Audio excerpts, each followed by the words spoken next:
You won't have to wait for 6 months for a bloody ride.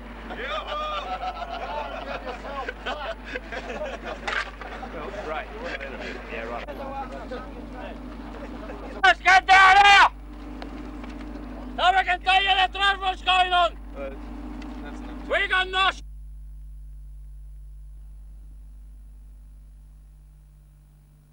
chase, but we got dollars.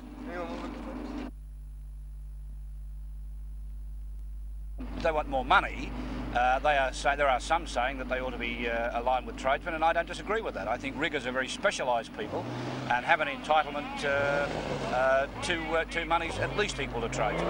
But there are difficulties associated with getting increases as a result of guidelines. Well, the men don't seem to be happy with waiting. In fact, they've decided to stay on the grass, as they say, until you come up with dollars and cents. How long will that be? Well, that's a matter that's in hand in the Commission. It's a matter of how the Commissions are prepared and all the employers are prepared to answer the claim of the riggers. We'll stand behind the claim of the riggers. Well, the BLF representatives who turned up today, quite unannounced and of course uninvited, claim that you don't even have legal coverage of this site. No, well, that's not so. We've had the coverage for these particular riggers on ironwork, on steel construction for in excess of 50 years. It's a traditional job done by ironworkers, and it'll remain a job done by ironworkers. Well, we're a party to the site rates agreement, and our rates are a higher rate of pay. But I think we should mention first of all that after the Omega decision, which called these jobs building operations, it's our coverage, and the FIA doesn't have a legal coverage for the job. The fellas should be in the Builders Labourers Federation.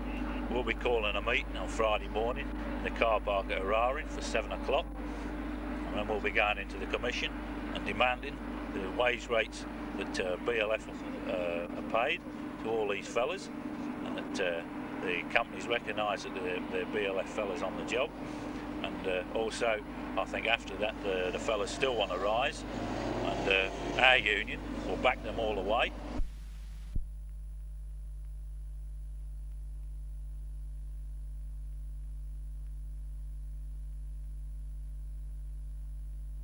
Well, let's not speculate about if there are delays. I expect that that there will be delays of some kind on every construction site. I don't know of any construction activity that wasn't delayed for something, whether it was through a breakdown of gear or unavailability of parts or concrete not being available. I've never known a construction site anywhere in Australia that ran just like clockwork and exactly the way in which it was planned. Construction sites are pretty volatile places, but whether they are delayed beyond the last date on which they are required is quite a different matter. I expect the Araring to be ready, on time and operating in sufficient time to meet the load for next year as it's required.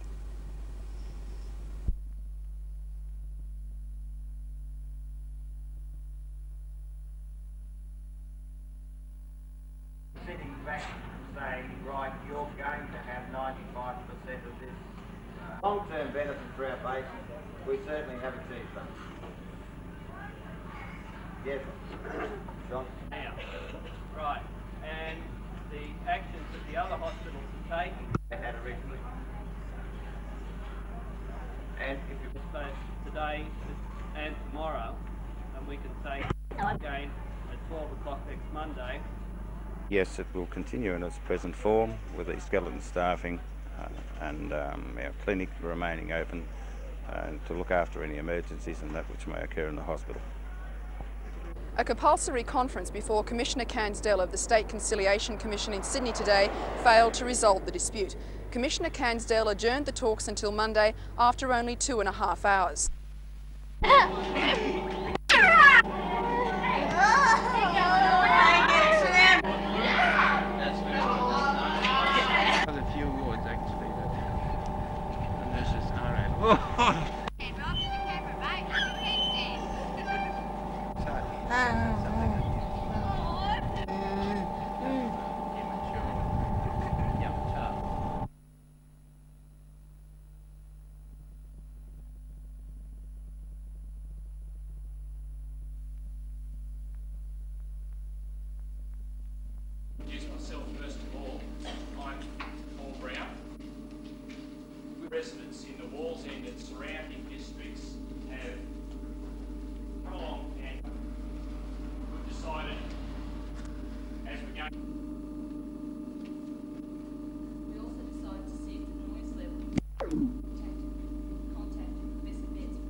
One international standard says that the acceptable level for indoor noise with the windows open in a residential area like this is 45 decibels, and we found equivalent continuous sound level of 63.8 decibels, which you can see is significantly higher. Have studies been done anywhere that show noise like this can affect people's health? Yes, there's a lot of studies. We've tried to look at all the studies. It's hard to actually pinpoint effects, but studies do suggest that these sort of noise levels cause health problems.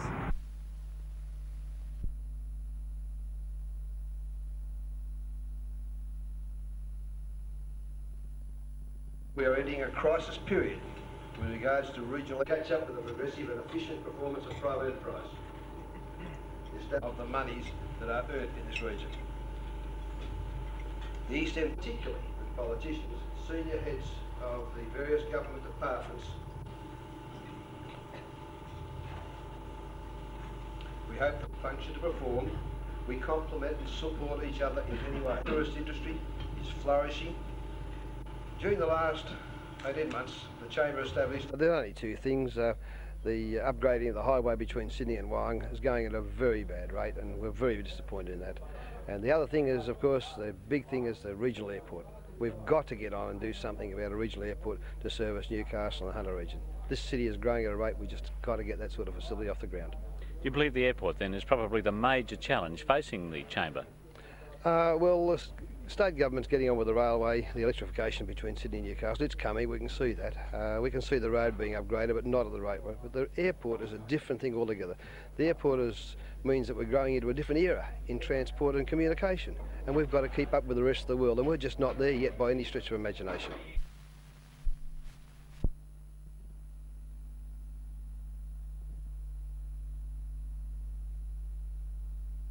It's all the resident action group and the developers to make the next move. I've tried since we're forthcoming with this. The first time checked with our planners, I see you all day. Now, if it's built, it's going to come to that first week. It have to be accepted. All I can ask for is if it's the wish. First, can I just ask if my thought be Not quite sure. Innocent. can I just say a couple of words? I don't think the council can be involved anymore as the council, but if they wish me to attend a meeting and chair a meeting between a small group of the developers, a small group of the action group and the Trades Hall Council, I would be prepared as Bruce McKenzie, the Shire President, to go to their meeting. But I think the council, as a local government body, has done all they can. They've tried to get them together. There's been no compromise whatsoever in two meetings, so I think the council, they've tried. They haven't succeeded.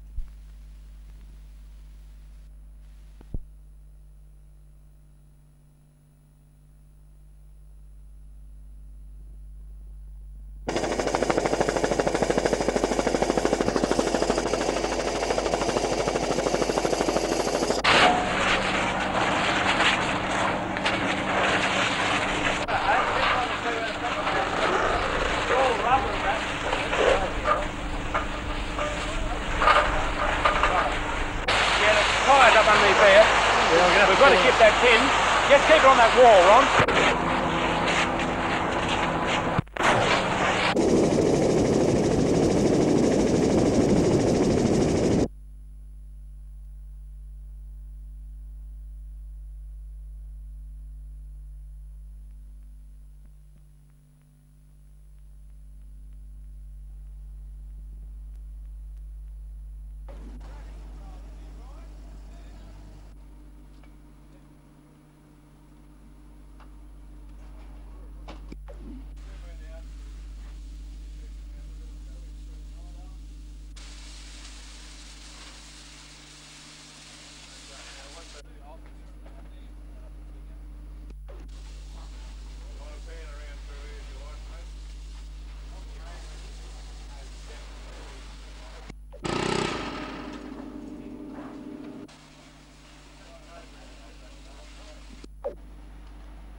No, none at all.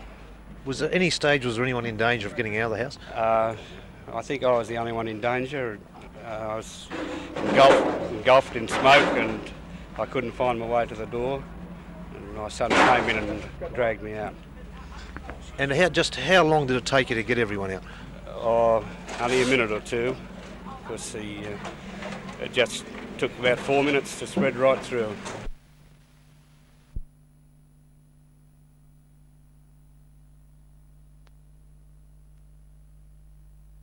Our two strongest opponents will be Dunedoo and Armidale, and we've allowed both of those teams to have a guest state player this year. Is that overconfident? I think it could end up egg all over our faces, but we're going to try it and see what happens. You do have a good side, and apparently they're playing fairly well at the moment. We've got a terrific side. As a matter of fact, in the last New South Wales team, 5 of the 6 players were from Maitland. What about in the men's division? In the men's division, I think the strongest competition will come from Guyra, Inverell and Maxwell. I think that's where the strength will be. Joy, I was telling you the sport is starting to spread, in fact, worldwide to some degree. That's right, it's an Australian game and it's spread to New Zealand, Papua New Guinea, Zimbabwe, South Africa, and now the big thing is that it's spread to the colleges in America, and if it takes off there it'll be, a super game. Joy, they really came looking for a bit of knowledge about Parley across the Americans, didn't they? That's right, yes, in typical American fashion they sent over college students who actually came over for the season, played the game, and they've gone back to introduce it. So the sport is spreading in numbers too? That's right, yes. Here in Australia as well? Here in Australia I'd say that the number of players have doubled in the last 5 years. Well, we'll wait with interest to see if Maitland finishes with egg on their face or the title again. That's right, yes, Lee.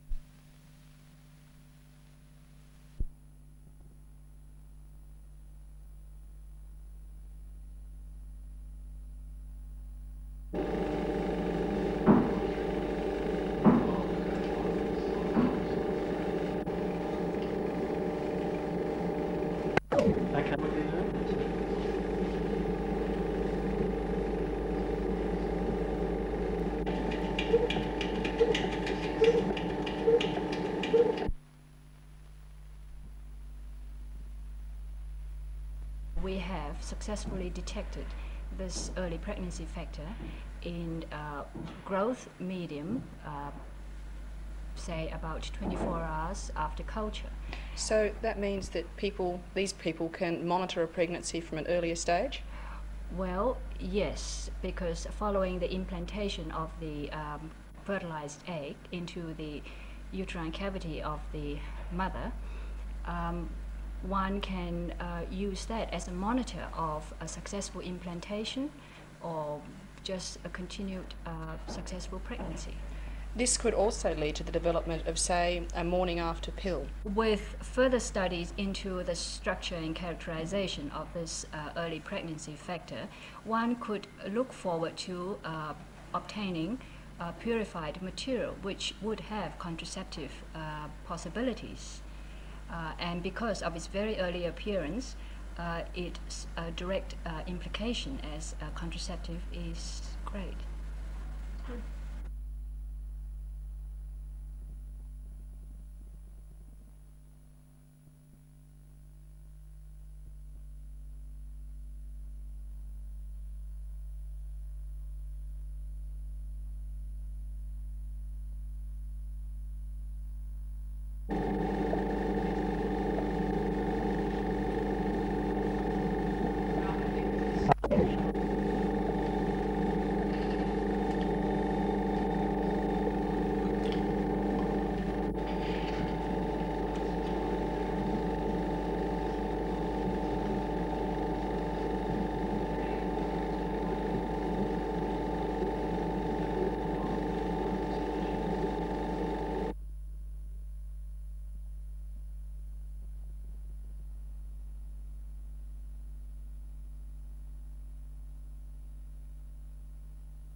you sure we won it?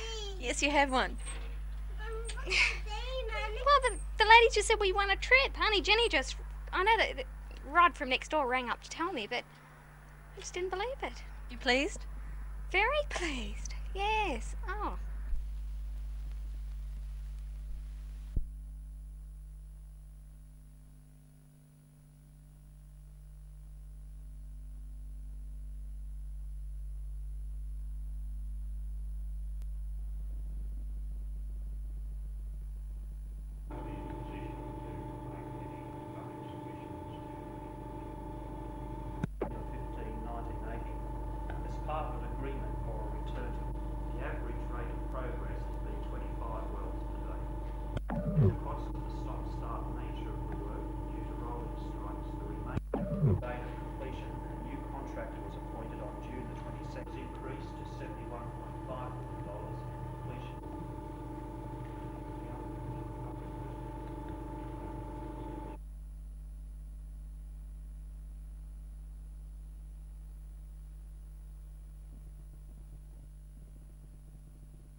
The Health Commission have granted 100% staffing throughout the state for the 5th scheduled hospitals.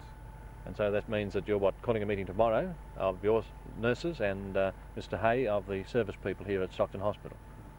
Yes, so there will be a combined meeting of the New South Wales Nursing Association, the Health and Research Employees Association, and we will be recommending a return to work as per normal at 6:30 in the morning. And you're both pretty confident, I would gather, that people will return to work and the Stockton will return to normal? Oh, my word, yes. You must be very pleased that the government's response has been so swift. Well, we weren't really expecting, well, I wasn't for myself really expecting such a quick settlement to this dispute. I thought it might have dragged on for a few more days, but yes, we are very pleased with the outcome. Well, Mr Golding, as far as the nurses are concerned? I am only concerned in that we had to take this action to gain the staffing. You said the other day that 485 wasn't enough for real effective treatment. Do you think there will be further agitation for an increase in staff above that 100% now granted? I think the Health Commission are now aware that in fact our staffing is not satisfactory and the staff themselves are concerned with the staffing levels. So this is a first round to you, but there's more of a fight to come? It may well be.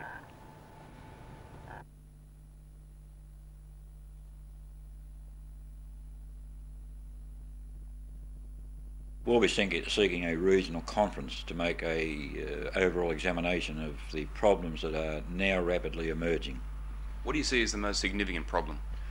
We believe that the lack of funds to provide the service infrastructure is the most serious, and obviously the downgrading of social welfare benefits in the future obviously is going to be one that going to seriously concern trade unions. So it's not the speed of the development that worries you, but the lack of infrastructure to support it? Well, they go hand in hand. Obviously the speed and the commitment of the state government to capital funding of the infrastructure, that infrastructure that's going to service industry. You know, they go hand in hand, and obviously unless there's a slowing down, the government is not going to have the funds to meet the requirements of the community. And it's not going to have union support either? We can't see that the unions would want to support a position where the standard of living of their members was being downgraded. Fine.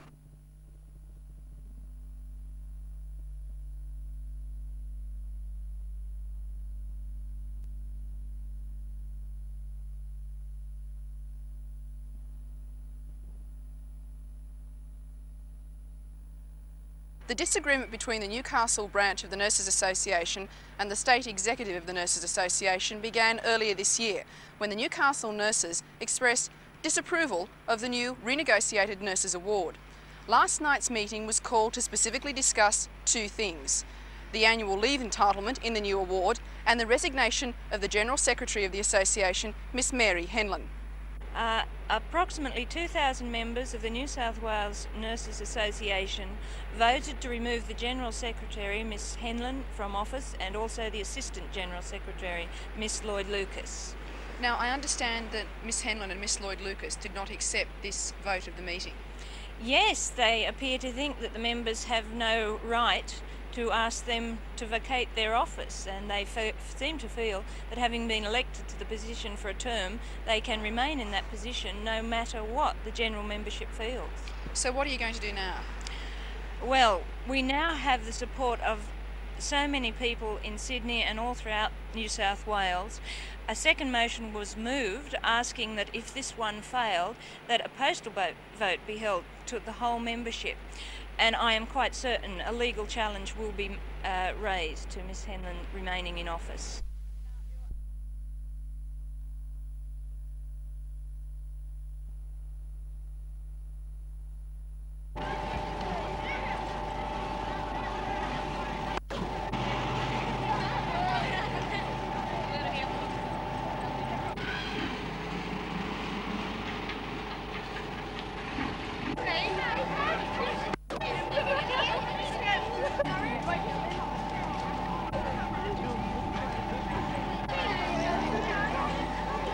Well, as I stand here in Civic Park and looking across and see the flag flying, it makes me feel terrific.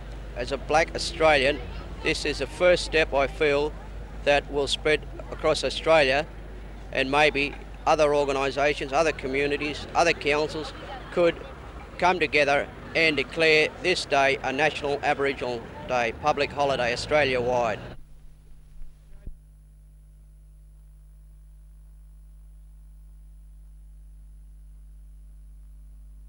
Yeah, well, South Melbourne lead are running second at the moment. They're probably equal to Leichhardt, who are around about the same position on the table. We, of course, beat Leichhardt the other week 4-1. But then again, we had Mick Shannon in the team at the on that particular game. We haven't got Mick Shannon at the moment. We obviously are going to miss Mick. But then again, the boys are playing so well at the moment. Their confidence is so high, and I'm sure that we don't sort of underestimate South Melbourne whatsoever, and we're going to take the game to them. Well, the attacking style that you've put into the side is going down well with the players, obviously. They're playing entertaining football and getting the ball in the back of the net. Well, I think footballs are going to be enjoyed, and I think if players are enjoying their football, you get more effort out of them. And while the players are enjoying their football, the crowd's been entertained, and basically that's what I'm trying to do. Cole Curran, Ian Buckley. We hear all sorts of rumours they're around the door for making comebacks. Well, Ian is getting over a cartilage operation. He played half a game a fortnight ago and probably got a little bit too enthusiastic and overdid it and had a relapse, but he's sort of on the way back again now. Cole has made a miracle recovery. We actually wrote Cole off for the whole season. In the last 3 weeks, he's had a series of injections which have worked remarkably well, and he's really keen to get back, but I don't think we'll rush him too soon. If we try to bring him back perhaps this week, it might be a little bit too soon for him. Maybe next week he might be ready for a game.